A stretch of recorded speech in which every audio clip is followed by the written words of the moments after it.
शब्दों की, अंकों की आपने पढ़ी है, अंक अक्षर की पढ़ी है, नहीं पढ़ी है जी। अब ये है, ये कोडिंग है शब्दों वाली। किसकी है? शब्दों की कोडिंग है ये। किसकी? शब्दों की कोडिंग। तो इसमें ध्यान देना है कि लास्ट में प्रश्न किस शब्द से कर रहा है। ठीक है, जैसे पहला प्रश्न है, यदि धूल को वायु, वायु को अग्नि, अग्नि को जल, जल को रंग, रंग को वर्षा कहा जाए और वर्षा को धूल कहा जाए, तो मछलियां कहाँ रहती हैं? ऐसे डायरेक्ट आंसर नहीं देना है, ये तो आपका रिपीटेड क्वेश्चन है तो रंग आंसर लट गया। पहले तो ये बताइए मछलियां रहती कहाँ पर है? जल में रहती हैं। अब देखना है कि जल को क्या कहा जा रहा है, आंसर हो जाएगा समझ में आया? पहले तो ये पता करना है कि किस शब्द से क्वेश्चन कहाँ से, मछलियां कहाँ रहती हैं, तो आपको ये पता होना चाहिए कि मछलियां रहती कहाँ हैं, जल में। अब देखना है कि जल को क्या कहा जा रहा है। दूसरा सवाल, यदि हवा को पानी, पानी को आग, आग को ठंडा, ठंडा को माचिस और माचिस को गीला तथा गीला को सूखा कहा जाए, तो आग किससे जलाएंगे? पहले ध्यान दीजिए, आग जलाने के लिए क्या चाहिए? माचिस। आग किससे जलाते हैं? अब माचिस को क्या कहा जा रहा है? तो आंसर हो जाएगा गीला। हमने क्या कहा, जल्दबाजी नहीं करना है, आपको देखना है कि प्रश्न किससे है, आग किससे जलाएंगे? माचिस से जलाएंगे। अब माचिस को क्या कहा रहा है? आंसर गीला होगा, ना कि ठंडा। कौन कह रहा था ठंडा? ध्यान देंगे। नेक्स्ट प्रश्न का ध्यान दे, ठीक है। नेक्स्ट है, यदि किसी कोड भाषा में किताब को पेंसिल, पेंसिल को कैंची, कैंची को रबड़, रबड़ को कलम, कुछ भी कहता रहे। अब लास्ट में सीधे आ जाएंगे हम इसमें, कपड़ा काटने में किसका प्रयोग करेंगे? अब कपड़ा काटना है तो कैंची लगती है, नहीं लगती है?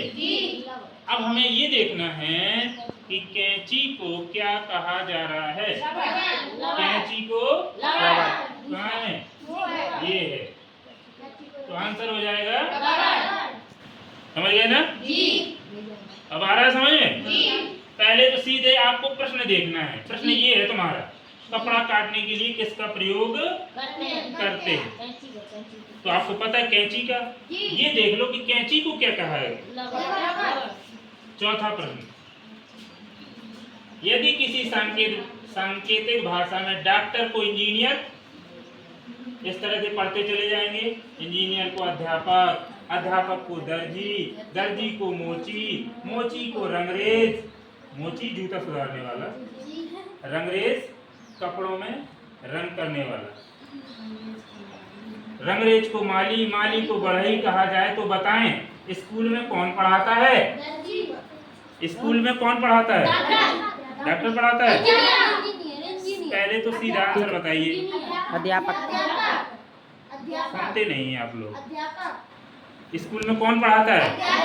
अध्यापक।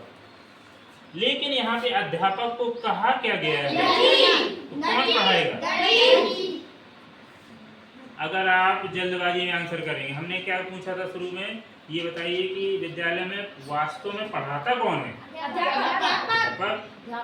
अब आप ध्यान दीजिए कि अध्यापक को क्या कहा गया है, समझ में आई बात? अब एक प्रश्न और है, ठीक है, पांचवा, ठीक है, जिससे पूछेंगे वही आंसर देगा, ठीक है। खड़े हो जाओ सीधा। यदि आम को पनीर, पनीर को खीर, खीर को जलेबी, जलेबी को दही, दही को आलू, आलू को मैदा और मैदा को पानी कहा जाए, तो गर्मी में, ध्यान दीजिए, गर्मी में लस्सी किसकी बनेगी? लस्सी किसकी बनेगी गर्मी में? चुप, आंसर वो बताएगी। दही की, आलू की बनेगी। हमने क्या कहा? इसने सीधा सीधा, वास्तव में बनती है दही की लस्सी, लेकिन अब यहाँ पे दही को क्या कहा? आलू है। समझे?